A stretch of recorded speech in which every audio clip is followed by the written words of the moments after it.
नमस्ते दोस्तों, आज हम बात करने वाले हैं एक ऐसे व्यक्ति से जो बेलहर विधानसभा में लगभग 4 बार चुने जा चुके हैं विधायक के तौर पर। 4 बार चुने जाना यानी कि वो काफ़ी लोक प्रचलित हैं। आज हम बात करने वाले हैं यहाँ के पूर्व विधायक रामदेव यादव जी। रामदेव यादव जी नमस्कार, आपने व्यस्त समय में हमारे लिए समय निकाला, उनके लिए बहुत बहुत धन्यवाद। सर, अभी जो चुनाव है, जो आप 1995 में पहली बार आपने चुनाव जीता था, उसके बाद लगातार आप 3 बार जीते। तब के समय में और अब के समय में क्या फ़र्क दिख रहा है आपको?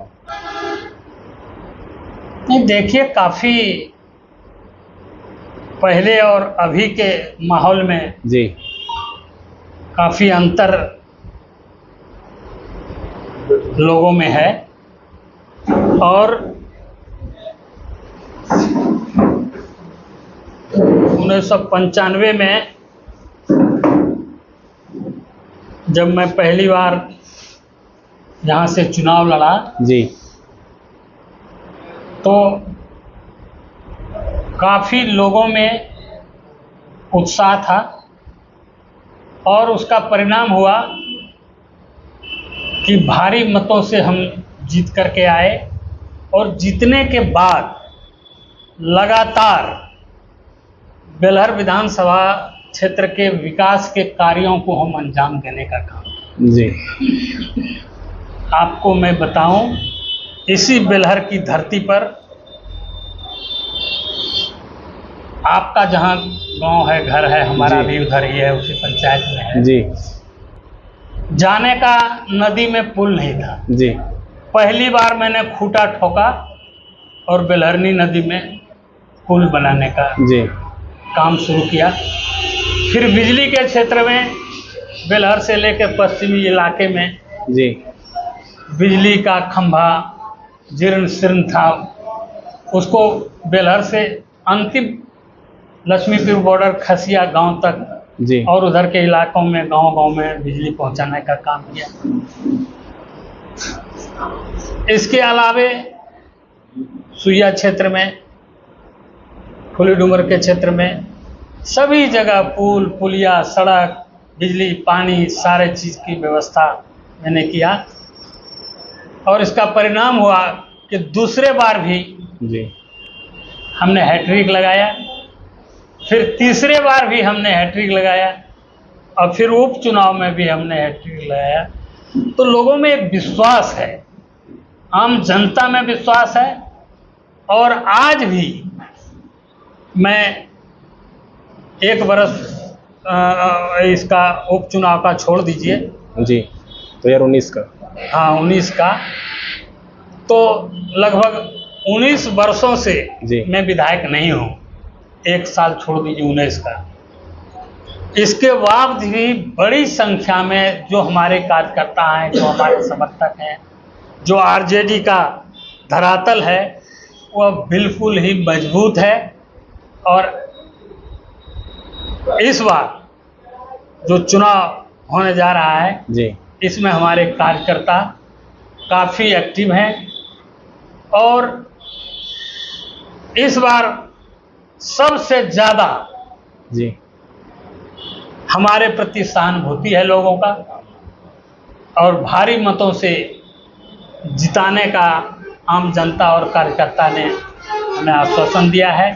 इसलिए गांव-गांव का दौरा, सभी पंचायतों का दौरा, सभी गांवों का दौरा और आम जन की सवाल को उठाने का काम हम कर रहे हैं और हमारे कार्यकर्ता हमारे जैसा साथ। कि सर आपने कहा कि लगभग 19 साल तक आप विधायक नहीं रहे, पहले थे, तो अब आपको क्या नए चीज़ें आपको सामने आ रही जनता लेकर कि ये चीज़ होना चाहिए जो नहीं मिला है उन्हें? क्या नए-नए चीज़ें सुनने को मिल देखिए, रही हैं? सबसे बड़ी बात है कि अब 20वां बरस इस सरकार का हो रहा है। जी, इस सरकार में सरकार के नाम की कोई चीज ही नहीं है। जी, भ्रष्टाचार चरम सीमा पर है, रोजगार का कोई उपाय नहीं है, लगातार पलायन हो रहा है, जी, लोगों को रोजगार नहीं है। और हमारे नेता प्रतिपक्ष और भावी मुख्यमंत्री तेजस्वी यादव जी ने 17 महीने में जो रोजगार देने का, नौकरी देने का काम किया। अभी देखिए हमारा मूल एजेंडा है 2025 का, हमारे नेता तेजस्वी प्रसाद यादव जी ने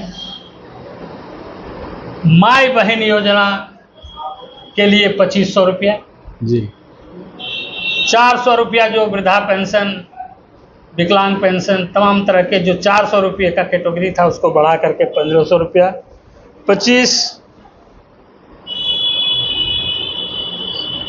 200 यूनिट बिजली फ्री देने का, और जो बढ़ते हुए महंगाई है और सिलेंडर का दाम जो हम लोगों के सरकार में 400 रुपया था, आज 1200 रुपया है, तो उसको भी हम कम करने का काम करेंगे। ये ऐलान हमारे तेजस्वी प्रसाद यादव जी ने किया है। तो इस प्रकार से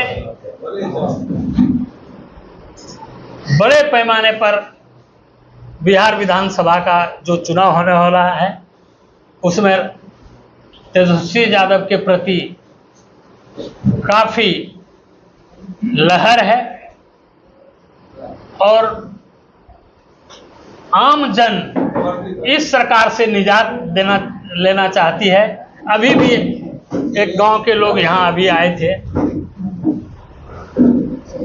उनको 144 कोर्ट ने दिया और यहाँ के पदाधिकारी, यहाँ के लोगों ने उस पर कोई सुनवाई नहीं, उसका रिपोर्ट जाना चाहिए। तो ये सब बात है। हमारी सरकार यदि बनेगी, तेजस्वी की सरकार यदि बनेगी तो अमन चैन आएगा, भ्रष्टाचार रुकेगा, नौकरी का ऐलान होगा, रोजगार मिलेगा, तमाम तरह के शिक्षा में सुधार, स्वास्थ्य में सुधार, सिंचाई में सुधार, ये तमाम तरह के चीज़ें हमारे बीच है और हम लोग इस उद्देश्य से लेकर, इस संकल्प को लेकर के आगे बढ़ रहे हैं। आज तेजस्वी जी आ रहे हैं। 2 मुस्लिम का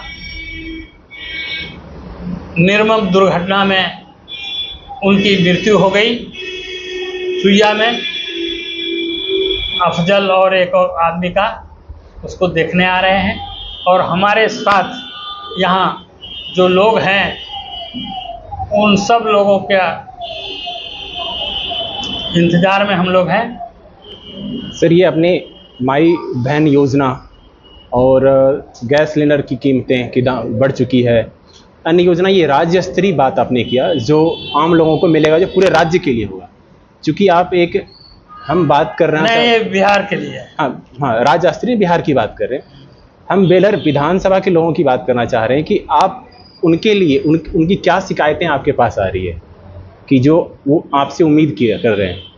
वो देख रहा है कि भ्रष्टाचार चरम सीमा पर है, रोजगार नहीं है, आपको बताया मैं, पलायन हो रहा है जी। लोग यहाँ से कलकत्ता और हरियाणा, पंजाब, गुजरात लोग जा कर के अपना रोजी रोटी के लिए भटक रहे हैं। तो हमारी सरकार जब आएगी तो हम लोग चाहेंगे कि ज़्यादा से ज़्यादा लोगों को यहाँ रोजगार मिले, उनको नौकरी मिले, पलायन खत्म हो, इन तमाम तरह के चीज़ों। कुर्सी दो तो बढ़िया वाला दो को यहाँ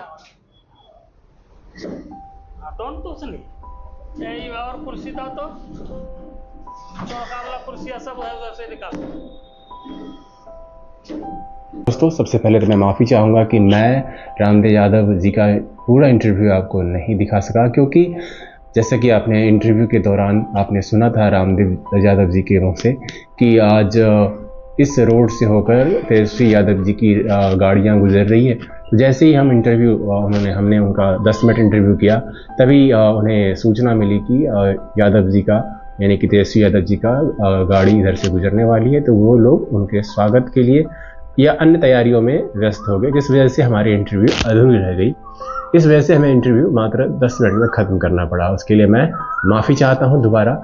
और जितना ही वीडियो मैं रिकॉर्ड कर पाया, अगर आपको पसंद आई तो इसे ज़रूर लाइक करें और कम से कम इसको शेयर तो ज़रूर करें और सब्सक्राइब ज़रूर करें।